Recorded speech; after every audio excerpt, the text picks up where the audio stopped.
Eh bien, bonjour à tous et bienvenue sur cette nouvelle vidéo. Cette fois-ci, je vais vous présenter le deck Generider. Donc, Generider, c'était un deck que j'avais travaillé pour cette chaîne YouTube, mais j'ai tellement aimé le deck qu'il faut savoir que j'ai acheté le deck, j'ai acheté les cartes. C'est pour ça que ça a mis un petit peu de temps à venir, parce qu'il fallait que je reçoive toutes les cartes, etc., etc. Donc, Generider, c'est un deck qui m'a vraiment surpris en termes de force. Je lui donne vraiment la note de 4 sur 5. Je pensais pas qu'il était si bon, mais clairement, c'est le genre de deck qui fait pas mal de choses. Il faut vraiment, vraiment ne pas le sous-estimer. En termes de difficulté de jeu, je lui donne également la note de 4 sur 5. Pourquoi? Parce que c'est un deck qui est pas très difficile à maîtriser. En revanche, il n'a pas énormément d'interactions. Par exemple, la Negate, il n'en a qu'une seule, le propre Generider, il a que Art. Donc il va vraiment falloir savoir où placer ses interruptions pour optimiser ses chances de gagner. Vraiment, il n'a pas énormément d'interrupts, mais elles sont assez violentes, ces interrupts. Mais il faut vraiment réfléchir et savoir où les mettre, savoir quel est le bon timing pour les mettre. Donc c'est en ça que je trouve un petit peu difficile, mais sinon en soi le deck est assez simple à maîtriser et le jeu il est un peu linéaire. En termes de fun, en revanche, je vais lui donner la note de 4 sur 5 parce que c'est un mid-range, on s'amuse, on rigole bien à jouer ce deck. Et puis on joue également pendant le tour adverse grâce au terrain, donc en soi, on s'ennuie jamais à jouer Generator. Donc on va passer tout de suite à la profile. Donc je joue, bon évidemment, 3 Loptres, hein. C'est le meilleur des Generators, c'est la normal summon qui donne accès à tous les Generators du deck, qui va lancer tous les combos. En deuxième starter, j'ai choisi Diviner, donc la deuxième normal summon, deuxième starter. J'ai choisi Diviner, alors il y a la possibilité de jouer la floraison de feu, donc je vais la mettre là. Floraison de feu, ça va vous donner accès au terrain. Diviner, ça va vous donner accès à Vala ou à Trias. En revanche, la floraison de feu, elle nécessite de jouer Mardel en x2. Moi, j'ai vraiment choisi de minimiser les niveaux 9, qui sont des briques, pour pouvoir avoir la decklist la plus stable. C'est pour ça que j'ai préféré Diviner. Mais sachez que floraison de feu, c'est tout à fait jouable. En revanche, il faut jouer 2 fois la plante. Parce que si jamais vous avez votre mono Mardel en main et la floraison de feu, bah la floraison de feu est une carte morte, puisque vous n'allez pas pouvoir invoquer Mardel. Ensuite, on va jouer 3 Valas. Bon, bah ça, c'est le nouveau Generator qui est sorti, qui est vraiment très très fort. C'est vraiment le seul niveau 9 qu'on veut en main de départ.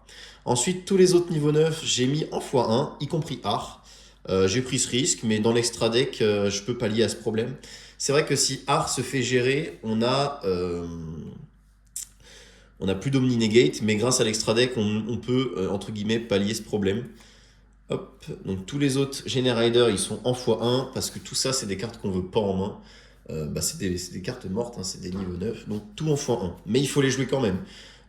Trias il est vraiment incroyable, il fait piocher 2, il détruit 1.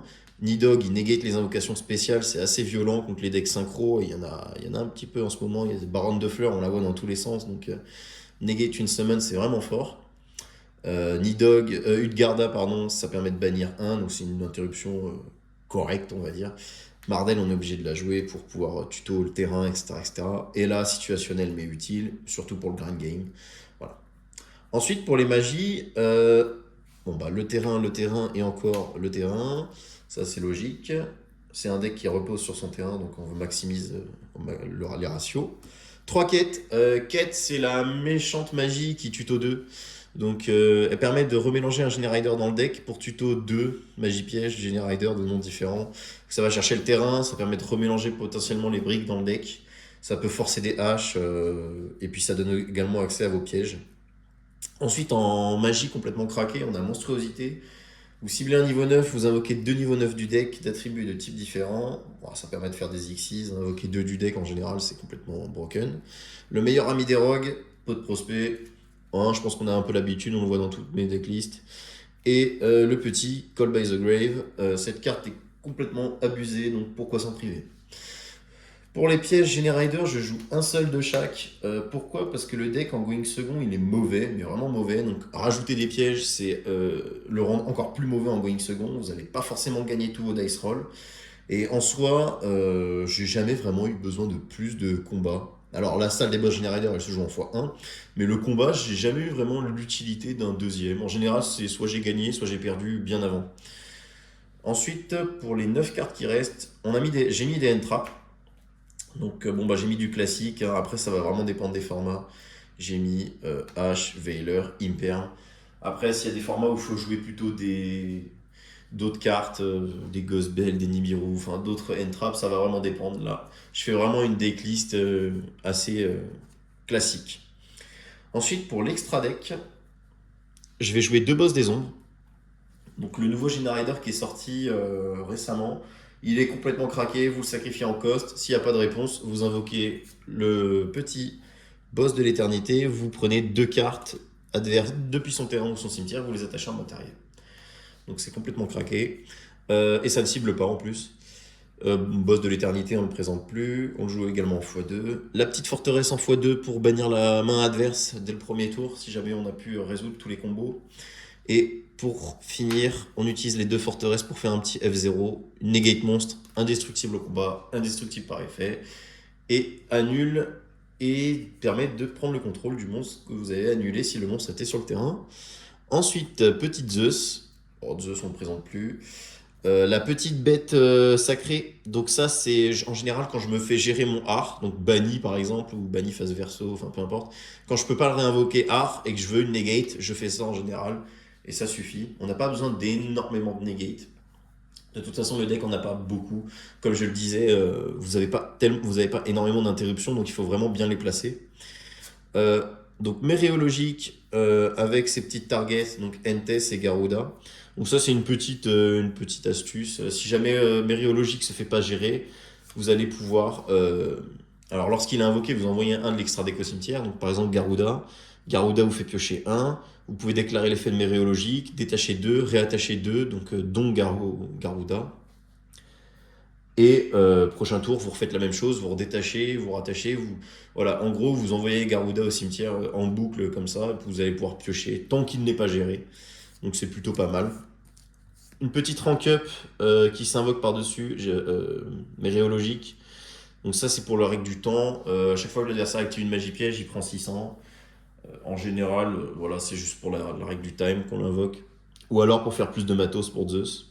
Et en link, j'ai choisi BLS. Alors là, vous pouvez mettre ce que vous voulez. En vrai, j'ai mis BLS, mais il y a Bujinki, Akashima, je sais plus comment ça s'appelle, je crois que c'est bien ça. Bujinki, la lien 2 pour aider à faire des Xyz. Après, vous avez plein de links. Vous pouvez très bien mettre des targets super polis et mettre des super polis dans un side, hein. Par exemple, ça vous l'enlevez, c'est pas obligatoire. Voilà. En gros, l'extra deck, on est assez large. Enfin, assez large. On a des choix on a quelques choix quand même qu'on peut modifier. Voilà. Ensuite, pour le side deck. Alors d'habitude, je présente pas les side decks, mais là, je vais présenter. Pourquoi? Parce qu'il y a une carte qui est incroyable dans ce deck. Ça va être, je vais la mettre là-haut, absorption de compétences. Donc, il faut savoir que les Generators, vous sacrifiez en cost pour activer les effets. Donc, sous absorption de compétences, c'est comme Pancratops, vos effets vont s'appliquer. Et bon, bah, si l'adversaire n'a pas ce cas de figure, lui, ses effets, il les aura pas. Voilà, en gros, vous avez vos effets de monstre et pas lui. Donc, c'est plutôt broken. Ensuite, il faut mettre les 12 spots restants de votre side deck pour des cartes going second, donc des power cards. Bon, après, il y a Evenly, il y a par exemple Droll and Lockbird. Hop. Voilà. Après, il y a des cartes comme Dark Ruler, Droplet, Nibiru, hop, il est là. Tac. Voilà. Voilà. Et puis après, vous pouvez ajouter, ou pourquoi pas, Super Poly. Si jamais vous avez envie de jouer Super Poly, vous pouvez dégager deux spots de l'extra pour mettre des targets. Sachant que Garuda est déjà dans votre extra deck, donc c'est déjà une target Super Poly. Voilà, donc c'est une possibilité si jamais Branded devient omniprésent et partout dans le format. Super Poly, ça pourrait être une bonne carte de side. Hop, les petits tokens. Voilà, donc voilà à quoi ressemble à peu près une decklist Generider. Je vais vous présenter une nouvelle vidéo où je vous montrerai les différents combos. N'hésitez pas à me dire dans les commentaires ce que vous pensez du deck, ce que vous trouvez, ce que vous changerez, si jamais vous préférez plutôt Floraison de Feu ou Diviner. En tout cas, on se retrouve très prochainement dans une prochaine vidéo pour les combos de Generider. Ciao tout le monde!